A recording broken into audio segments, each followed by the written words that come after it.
अकबर के दरबार में दो पत्नी और एक पति। अकबर ने एक बार ऐसा प्रश्न पूछा जिसका उत्तर खुद बीरबल तक तुरंत न दे सके। वो प्रश्न न बुद्धि का था, न नीति का। वो प्रश्न मनुष्य के दिल का था। दरबार में सब बैठे थे, मंत्री, कवि, पंडित, रईस। सुनहरी सुबह थी। खिड़कियों से आती धूप दीवारों पर मोतियों जैसी चमक रही थी। पर उस दिन अकबर के चेहरे पर मुस्कान नहीं थी। वो गंभीर थे। उन्होंने धीरे से कहा, बीरबल, आज मैं तुम्हें एक ऐसा मामला सुनाऊंगा जिसमें न कानून काम करेगा, न नीति, बस इंसान का दिल बोलेगा। दरबार सन्न रह गया। बीरबल ने मुस्कुराकर सिर झुकाया। आदेश दीजिए महाराज। दरवाजे से एक प्रहरी अंदर आया। पीछे दो औरतें चल रही थी। दोनों साधारण वेश में, पर आंखों में तूफान था। उनके बीच एक आदमी था, झुका हुआ, थका हुआ, जैसे जीवन की सारी ताकत खो चुका हो। अकबर ने पूछा, कौन है ये? प्रहरी ने कहा, महाराज, ये दो स्त्रियां दावा करती है कि दोनों इस पुरुष की पत्नी हैं और दोनों ही उसे अपना कहना चाहती है। पूरा दरबार गूंज उठा। सबकी नजरें बीरबल की तरफ गई। बीरबल ने धीरे से कहा, महाराज, मामला दिलों का है, पहले हम इन्हें सुन ले। पहली स्त्री आगे आई। उसका चेहरा थका हुआ था, पर आंखों में सच्चाई की चमक थी। वो बोली, महाराज, मेरा नाम रत्ना है। मैं इस पुरुष माधव की पहली पत्नी हूं। मैंने उसके साथ गरीबी में दिन बिताए हैं। जब उसके पास कुछ नहीं था, तब मैं उसके साथ थी।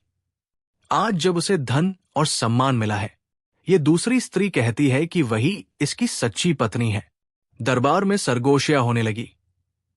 रत्ना के आंसू मोती जैसे गिर रहे थे, पर आवाज में सच्चाई थी। अब दूसरी स्त्री आगे बढ़ी। वो युवा थी, सुंदर थी, पर चेहरा अभिमान से भरा हुआ था। वो बोली, महाराज, मेरा नाम कौमुदी है। मैंने माधव से विवाह संस्कार से विवाह किया है। साक्षी है गांव के पंडित और लोग। ये पहली स्त्री कहती है कि ये उसकी पत्नी है, पर इसके विवाह के कोई प्रमाण नहीं। अकबर ने ध्यान से सुना। उन्होंने माधव की ओर देखा। क्या कहते हो तुम? माधव चुप था। उसकी आंखें नीचे थी। चेहरे पर ऐसा भाव था जैसे कोई दो दिशाओं में फंसा हो, दिल एक ओर और समाज दूसरी ओर। अकबर बोले, बीरबल, ये सबसे कठिन परिस्थिति है। एक के पास प्रेम का अधिकार है, दूसरी के पास धर्म का अधिकार। बताओ, असली पत्नी कौन? बीरबल मुस्कुराए नहीं इस बार।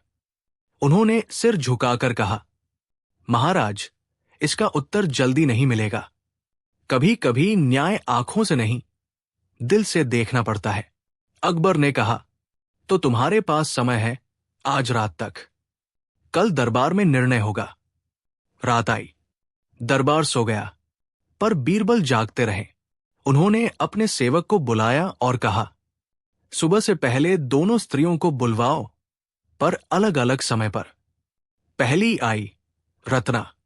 बीरबल ने पूछा, अगर तुम्हें माधव से दूर रहना पड़े और उसे किसी और के साथ देखना पड़े तो क्या करोगी? रत्ना बोली, मैं दुखी हो जाऊंगी, पर उसके सुख के लिए भगवान से दुआ मांगूंगी, क्योंकि मैंने उसे पाने के लिए नहीं, उसे चाहने के लिए प्रेम किया था। बीरबल ने उसकी आंखों में देखा। वहां पीड़ा थी, पर उसमें स्वार्थ नहीं था। कुछ देर बाद दूसरी स्त्री कौमुदी आई। बीरबल ने वही प्रश्न पूछा। वो बोली, अगर वो मुझे छोड़ किसी और के पास गया तो मैं उसका जीवन बर्बाद कर दूंगी, क्योंकि मैं हार नहीं सकती। बीरबल ने सिर हिलाया। अब जवाब साफ था, पर सबूत नहीं था, और बिना सबूत दरबार का न्याय अधूरा होता। अगली सुबह सूरज सुनहरी चादर ओढ़कर महल के गुंबदों पर बिखर गया। दरबार सजा। अकबर सिंहासन पर, बीरबल बगल में, और तीनों पक्ष सामने। अकबर ने कहा, बीरबल, समय आ गया है। बताओ, कौन है माधव की सच्ची पत्नी? बीरबल बोले, महाराज, इसका निर्णय दिल से होगा, पर सबको ये न्याय भी लगे। उन्होंने संकेत किया। सैनिक एक छोटा शिशु लेकर आए। वो बच्चा मासूम था, गोद में सोया हुआ। बीरबल बोले, ये बच्चा माधव और रत्ना का है, पर अब हम मान ले ये दोनों स्त्रियों का है। अब बताओ किसे देंगे? कौमुदी ने तुरंत कहा, मुझे दीजिए, मैं इसे अपना बनाऊंगी। रत्ना फूट फूट कर रो पड़ी, महाराज, उसे दे दीजिए, बस इसे चोट न पहुंचने पाए। दरबार मौन हो गया। बीरबल ने अकबर की ओर देखा और मुस्कराए। महाराज, न्याय सामने है। जिसने बच्चे के दुख की चिंता की वही सच्ची मां है, और जिसने पति के सुख की चिंता की वही सच्ची पत्नी। अकबर उठ खड़े हुए। उनकी आंखें नम थी। उन्होंने कहा, बीरबल, तुमने फिर असंभव को संभव किया। आज तुमने दिखाया कि प्रेम अधिकार नहीं, त्याग है। माधव ने रोते हुए रत्ना के चरण पकड़े। मुझे माफ कर दो, मैंने तुम्हें भूलकर बड़ा अपराध किया। रत्ना बोली, नहीं माधव, प्रेम एक क्षमा होती है, हिसाब नहीं। कौमुदी सिर झुकाकर खड़ी रही। उसके आंसू चुपचाप बहते रहे। उसे पहली बार समझ आया कि जीतना हमेशा सही नहीं होता। दरबार शांत था।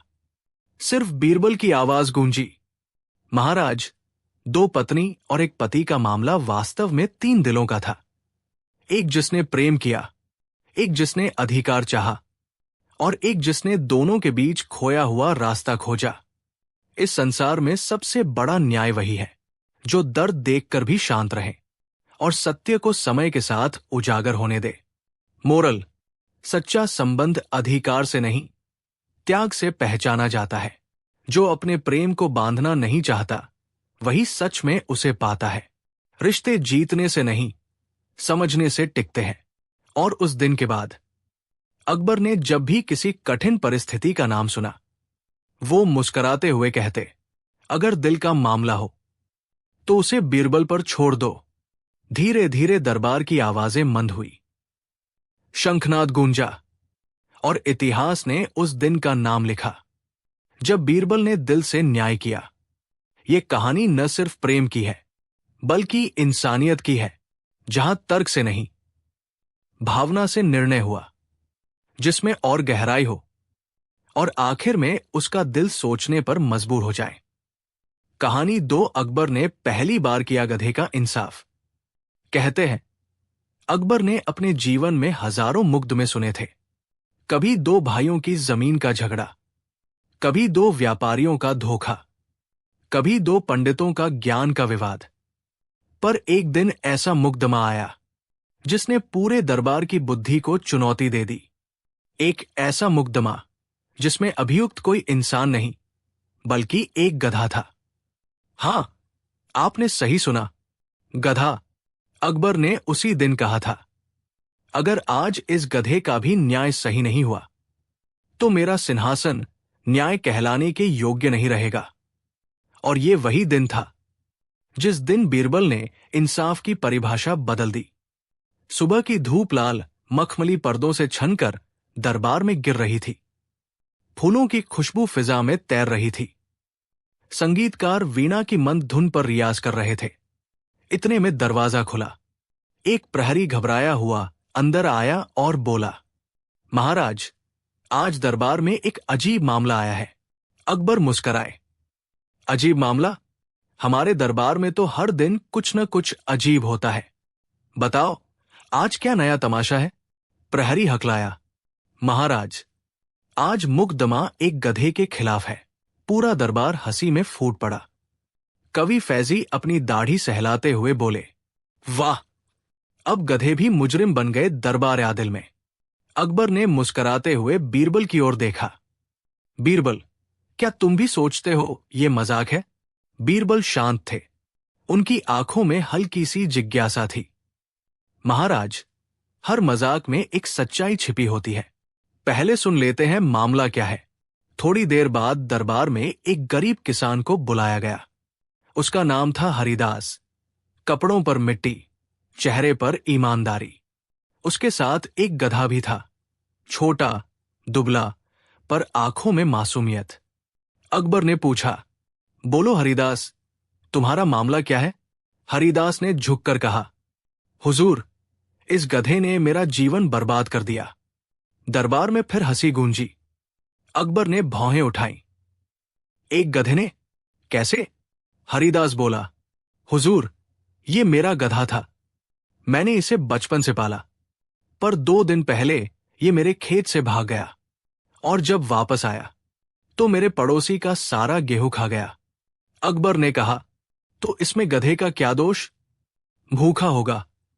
हरिदास ने कांपती आवाज में कहा, हुजूर, अब पड़ोसी कहता है कि मैं चोर हूं। वो चाहता है कि मैं उसे पूरा खेत का मुआवजा दूं। अकबर ने समझदारी से सिर हिलाया, तो असल में मामला तुम्हारे और पड़ोसी के बीच है, गधे का नहीं। हरिदास बोला, नहीं महाराज, अगर गधा बोल नहीं सकता तो क्या इसका मतलब यह है कि उसका कोई न्याय नहीं? पूरा दरबार चुप। एक गरीब किसान ने राजा से सवाल पूछा था, और वो भी बहुत बड़ा।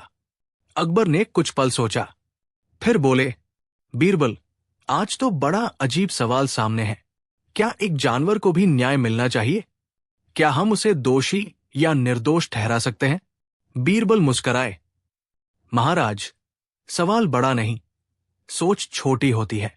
कभी कभी जो बोल नहीं सकता वही सच्चा सच जानता है। अकबर ने कहा, ठीक है, तो तुम ही इस गधे का मुकदमा चलाओ। देखना है क्या इंसाफ में इंसानियत होती है या सिर्फ कानून। बीरबल ने दरबारियों की ओर देखा और बोले, इस गधे को 3 दिन के लिए हमारे महल के अस्तबल में रखा जाए, और हर दिन वही व्यक्ति इसे चारा खिलाए जो सच्चा है। अकबर बोले, सच्चा कौन? बीरबल मुस्कराए, वही पता लगाना है महाराज। अब पूरे आगरा में चर्चा थी, बीरबल गधे से बात करेंगे। बाजारों में लोग हंसते हुए कहते, अब बीरबल गधे से बयान लेंगे क्या? पर बीरबल अपने काम में लगे रहे।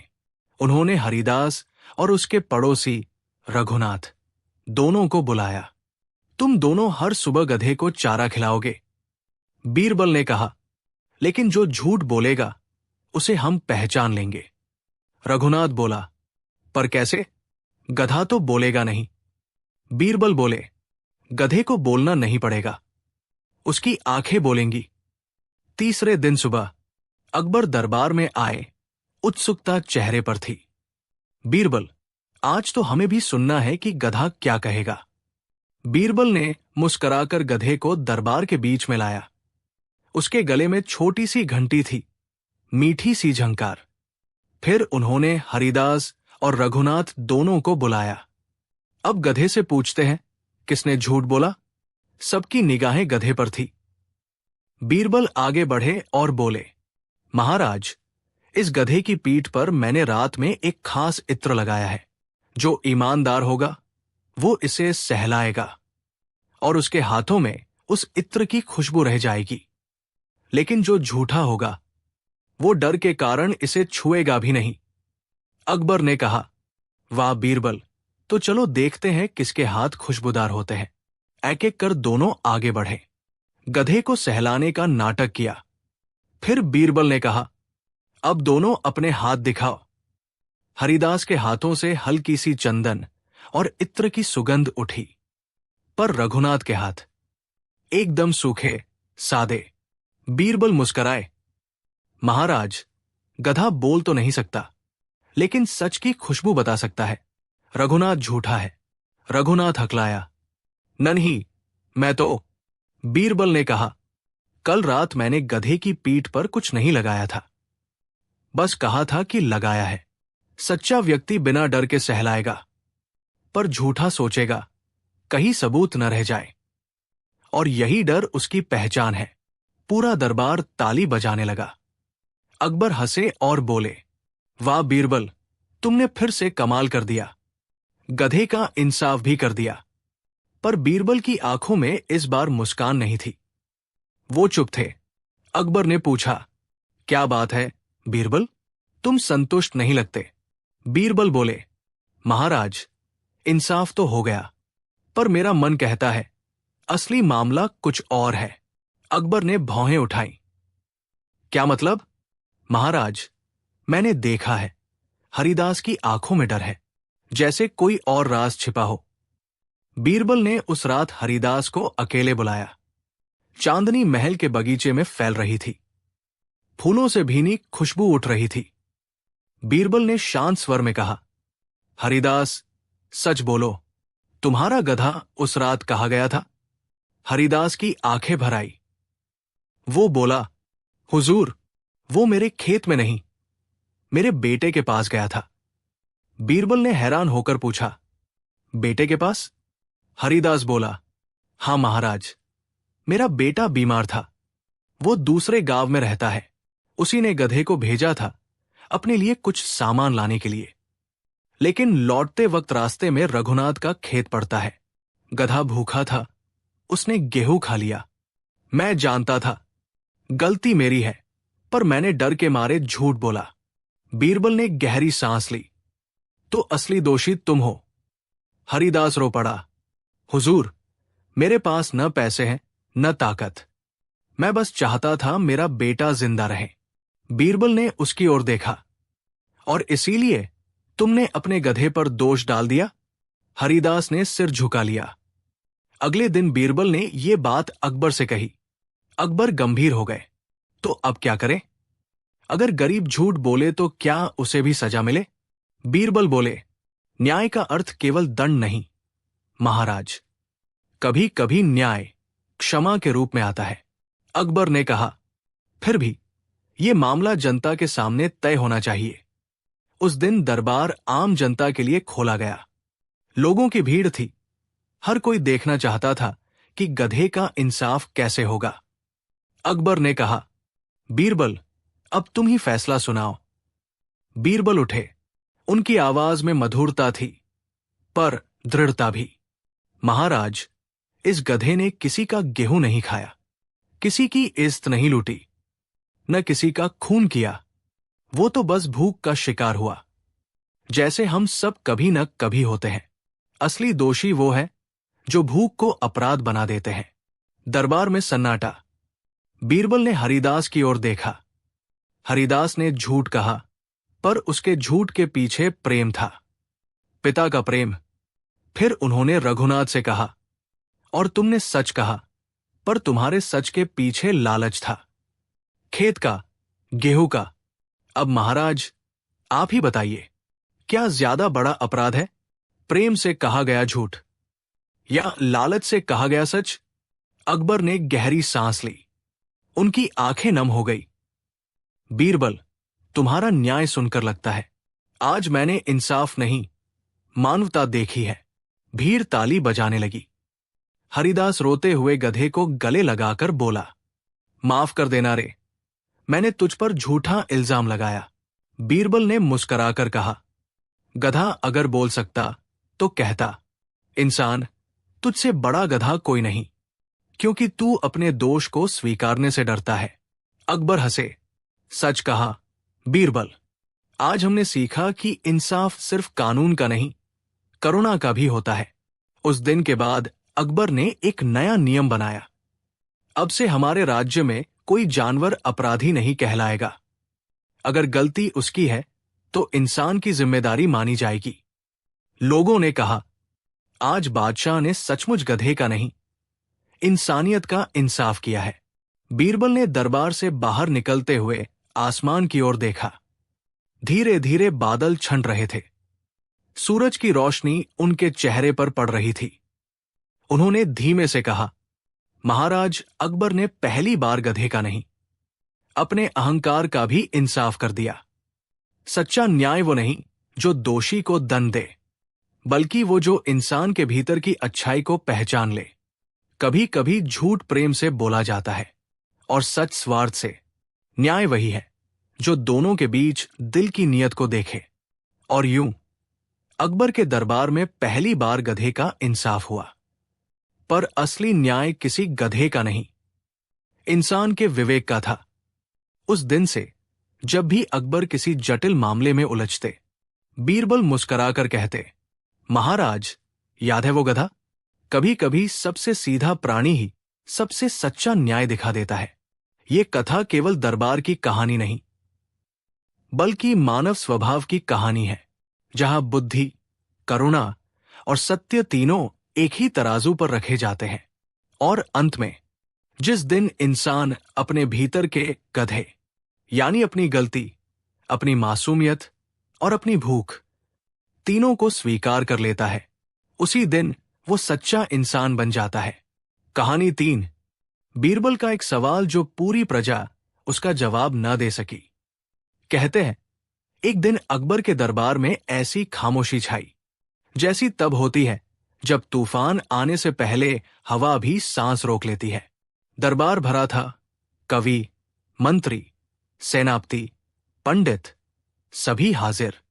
राजमहल की ऊंची खिड़कियों से आती धूप संगमरमर के फर्श पर सुनहरी जाल बुन रही थी। पर आज उस रोशनी में भी कुछ बेचैनी थी, क्योंकि आज सवाल अकबर ने नहीं, बीरबल ने पूछना था। अकबर ने कहा, बीरबल, आज तुम इतने शांत क्यों हो? क्या कोई नई चाल चल रहे हो मेरे दरबार में? बीरबल ने हल्की मुस्कान के साथ कहा, महाराज, आज कोई चाल नहीं, बस एक सवाल है, पर ऐसा सवाल जिसका जवाब शायद पूरी प्रजा भी न दे सके। दरबार में कान खड़े हो गए। अकबर ने हंसते हुए कहा, अच्छा, तो हमारे बुद्धिमान बीरबल आज दरबार की परीक्षा लेंगे। बताओ, क्या है तुम्हारा सवाल? बीरबल ने धीरे धीरे चारों ओर नजर घुमाई। हर चेहरा उत्सुक था। फिर उन्होंने कहा, महाराज, मेरा सवाल है, मनुष्य कब सबसे अमीर होता है? सन्नाटा, कहीं कोई उत्तर नहीं। फैजी बोले, जब उसके पास बहुत धन हो।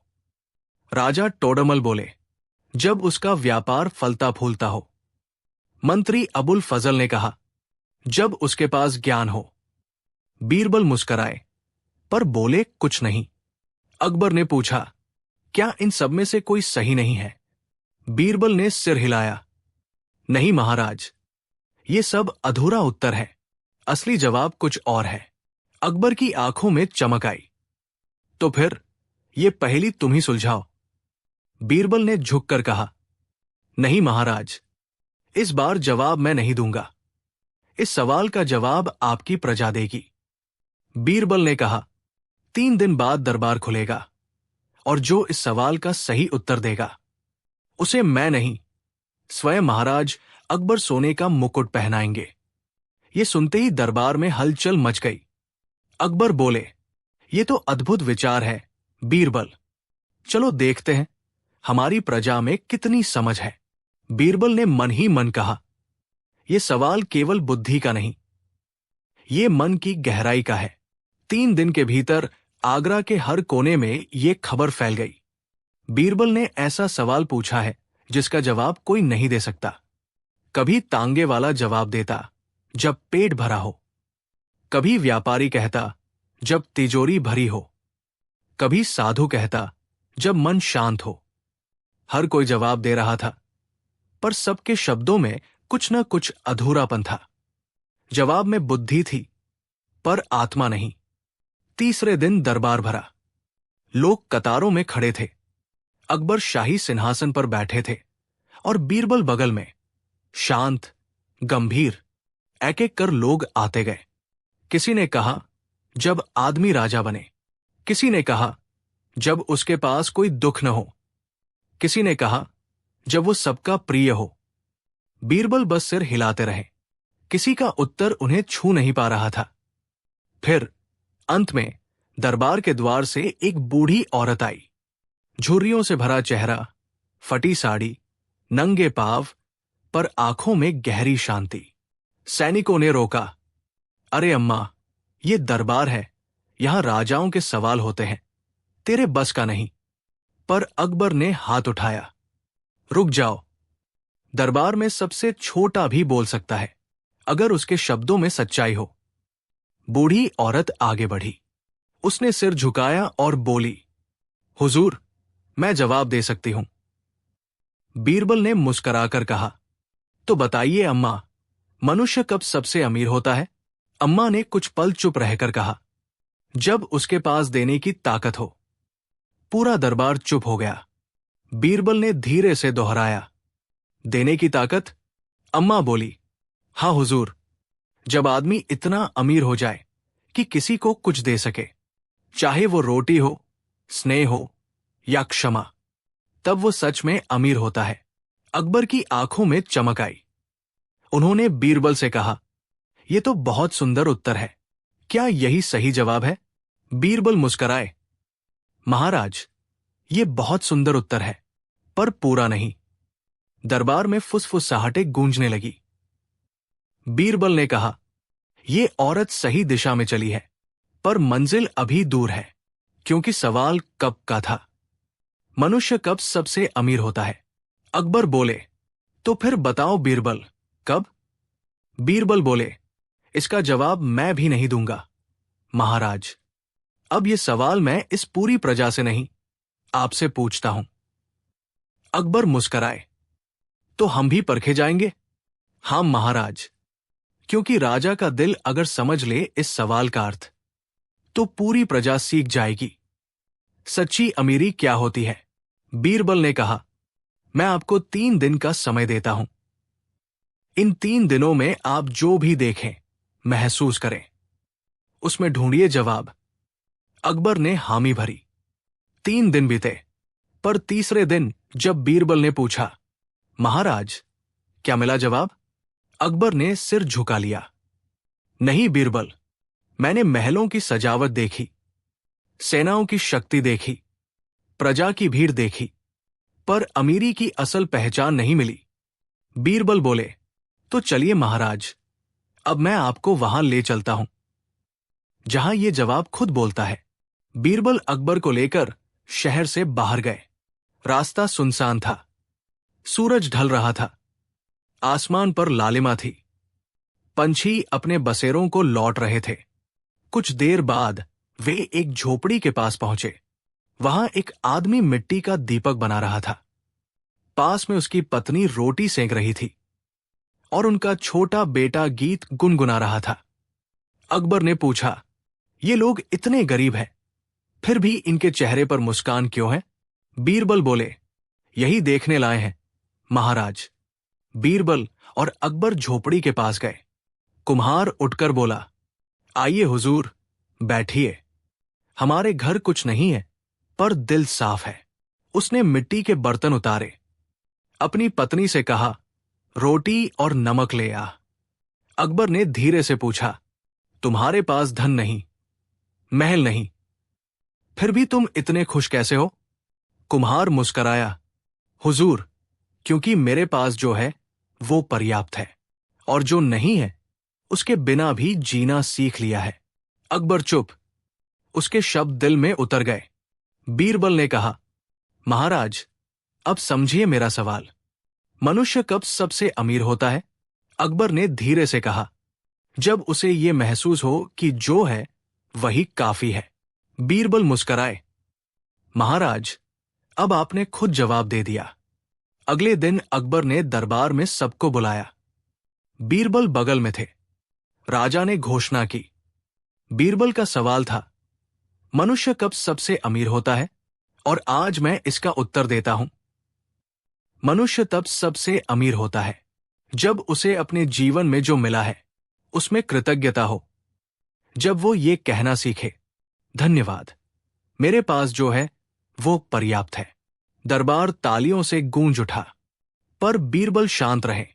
अकबर ने पूछा, क्या अभी तुम संतुष्ट नहीं बीरबल? बीरबल ने धीरे से कहा, महाराज, अब जवाब पूरा है, पर असली परीक्षा बाकी है।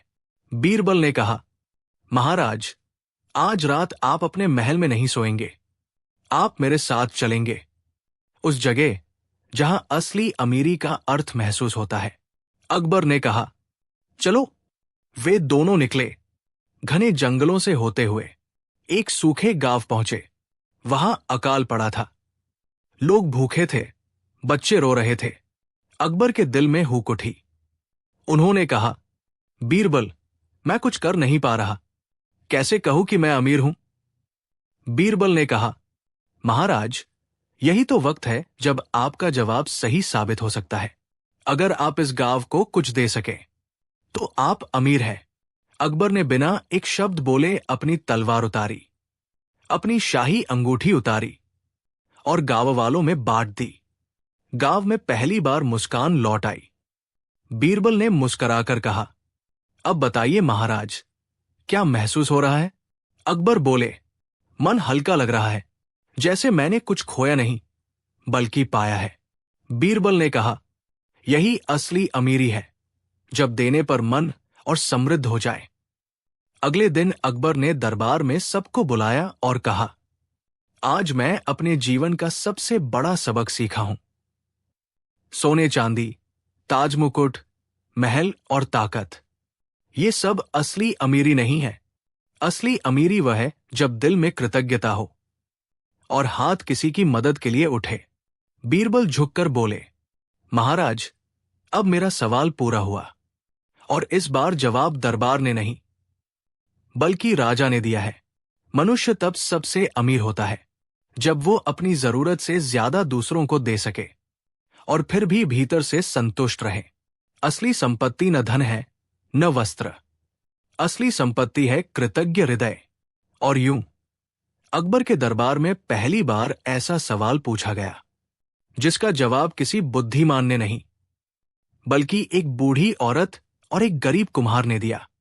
बीरबल मुस्कुराता रहा, क्योंकि उसने फिर साबित कर दिया कि ज्ञान किताबों से नहीं, अनुभव से जन्म लेता है।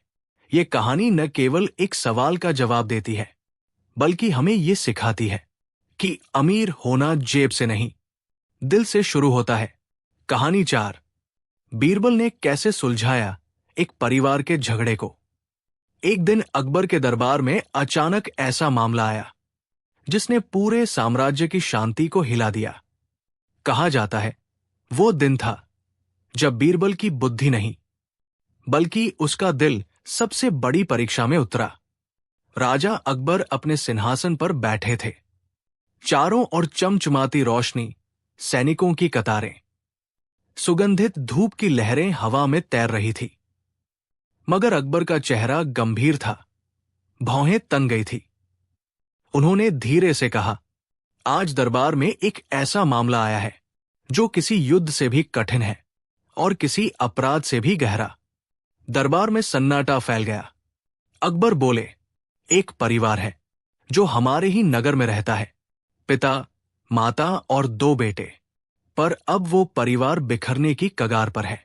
फैजी ने पूछा, महाराज, क्या संपत्ति का विवाद है? अकबर बोले, संपत्ति नहीं, अहंकार का। फिर उन्होंने बीरबल की ओर देखा।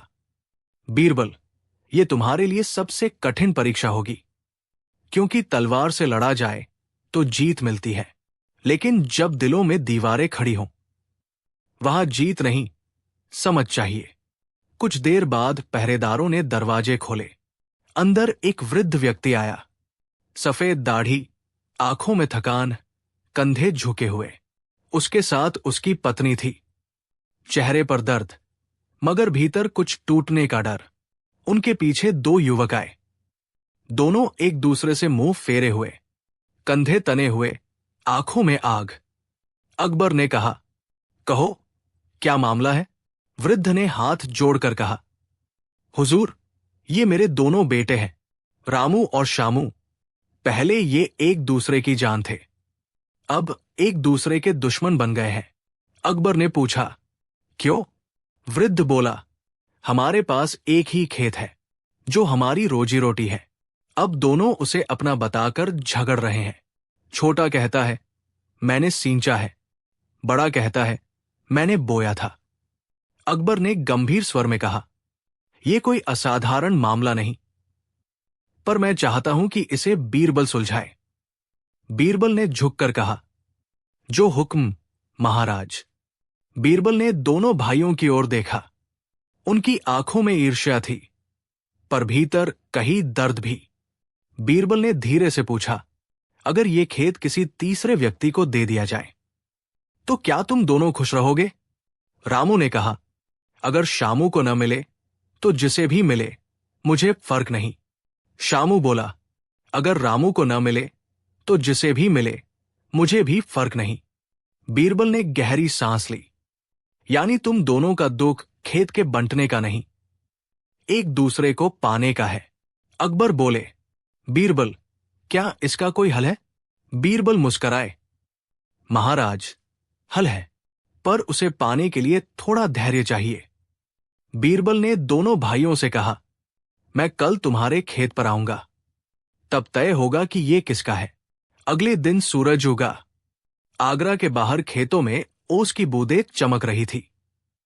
बीरबल, अकबर और कुछ सैनिक वहां पहुंचे। खेत हरा भरा था। बीच में पानी की नहर बह रही थी। बीरबल ने चारों ओर देखा, फिर बोले, ये खेत सचमुच सुंदर है, पर आज से ये खेत किसी का नहीं रहेगा। दोनों भाई चौंके। क्या मतलब? बीरबल बोले, अब ये खेत महाराज के नाम होगा और तुम दोनों इस खेत में मजदूर बनोगे। दोनों के चेहरे उतर गए। बड़ा भाई बोला, आप ऐसा कैसे कह सकते हैं?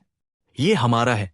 बीरबल ने ठंडे स्वर में कहा, अभी तो तुमने कहा था कि जिसे भी मिले फर्क नहीं पड़ता। छोटा भाई गुस्से से बोला, लेकिन मेहनत हमारी थी। बीरबल ने हल्की मुस्कान के साथ कहा, तो मेहनत को पहचानो, न कि मालिकाना हक को। अकबर ने पूछा, बीरबल, अब आगे क्या? बीरबल बोले, महाराज, अब इस खेत की असली परीक्षा होगी।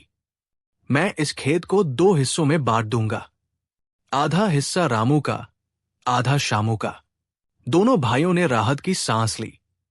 पर तभी बीरबल ने कहा, लेकिन याद रहे, जो आधा हिस्सा तुमको नहीं मिलेगा उसे जला दिया जाएगा। पूरा गांव सन्न रह गया। बड़ा भाई बोला, नहीं, ऐसा मत कीजिए, ये खेत हमारे पिता की निशानी है।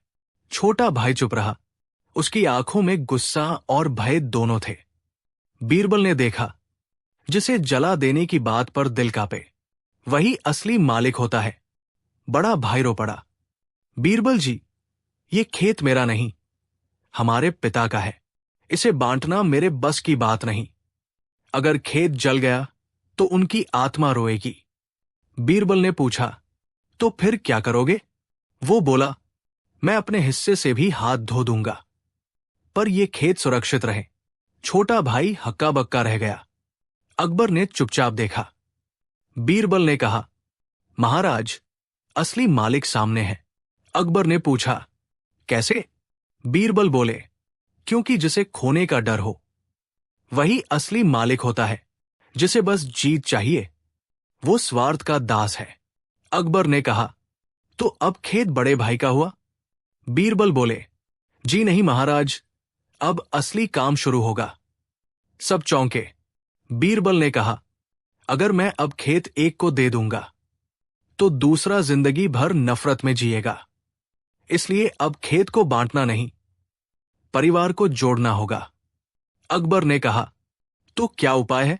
बीरबल बोले, अब मैं उन्हें उनके दिलों की जमीन दिखाऊंगा। बीरबल ने दोनों भाइयों को पास बुलाया और कहा, तुम दोनों को मैं एक कहानी सुनाता हूं। शायद उस कहानी में तुम्हारा जवाब छिपा हो। दोनों सहमति में सिर हिलाने लगे। बीरबल ने शुरू किया, बहुत समय पहले एक राजा था जिसके 2 पुत्र थे, एक बुद्धिमान, दूसरा बहादुर। दोनों एक दूसरे से श्रेष्ठ बनने की होड़ में रहते। एक दिन राजा ने कहा, तुम दोनों में से जो सबसे बड़ा उपहार मुझे देगा वही मेरा उत्तराधिकारी होगा। बुद्धिमान बेटा दूर देशों से किताबें लाया। बहादुर बेटा युद्ध जीत कर लौटा। लेकिन राजा ने किसी को नहीं चुना। कुछ देर बाद उनकी छोटी बहन आई। उसने बस एक दीपक जलाया और महल के हर कोने को उजाले से भर दिया। राजा ने कहा, यही मेरी सच्ची उत्तराधिकारी है, क्योंकि उसने ये समझा कि राज्य की असली कीमत लड़ाई या ज्ञान नहीं बल्कि प्रकाश फैलाने में है। बीरबल ने कहानी खत्म की और पूछा, अब बताओ, क्या समझे? रामू बोला कि जो बांटता है वही बड़ा होता है। शामू ने सिर झुका लिया, और जो सिर्फ जीतना चाहता है वो सबसे गरीब। बीरबल ने मुस्कुराकर कहा, अब तुम दोनों अपने खेत पर वापस जाओ। उसे बांटो मत, बल्कि साथ मिलकर बो। दोनों भाइयों ने एक दूसरे की ओर देखा। पहले झिझक, फिर आंसू, फिर गले लगना। अकबर की आंखें भीग गई। उन्होंने कहा, बीरबल, तुमने एक परिवार नहीं, एक राज्य को सिखाया है कि समझौता हार नहीं, समझदारी है। दरबार खत्म हुआ, पर अकबर ने बीरबल को रोका। बीरबल, बताओ, तुमने कैसे समझ लिया कि इस परिवार का हल बातों से ही होगा? बीरबल मुस्कराए। महाराज, जब लोग संपत्ति के लिए लड़ते हैं तो उनका झगड़ा पैसों से नहीं सुलझता, दिलों से सुलझता है। अगर मैं खेत दे देता तो झगड़ा थमता नहीं, पर जब मैंने उन्हें उनका प्यार लौटा दिया तो झगड़ा खुद मर गया। अकबर ने कहा, सच है बीरबल, तलवारें राज्य को बांटती है, पर शब्द रिश्तों को जोड़ते हैं। अगले दिन जब सूरज उगा तो गांव के उस खेत में फिर से हल चलने लगे। दोनों भाई साथ काम करते और जब थक जाते तो पिता और मां उन्हें मुस्कुराते देखते। महल की छत से अकबर दूर तक देख रहे थे। फिर बोले, बीरबल, तुम्हारी बात आज समझी। झगड़े सुलझाने का सबसे सुंदर तरीका जीत या हार नहीं, समझ है।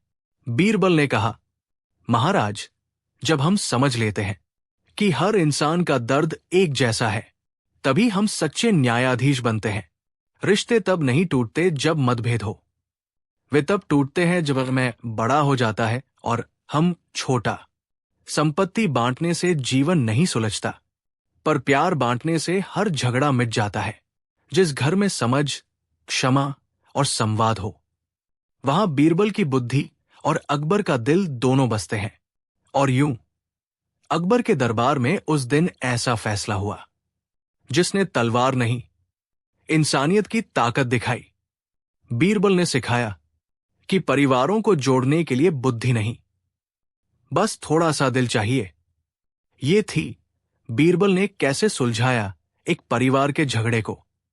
एक ऐसी कहानी जो बताती है, जहां शब्द खत्म होते हैं, वहां समझ बोलती है।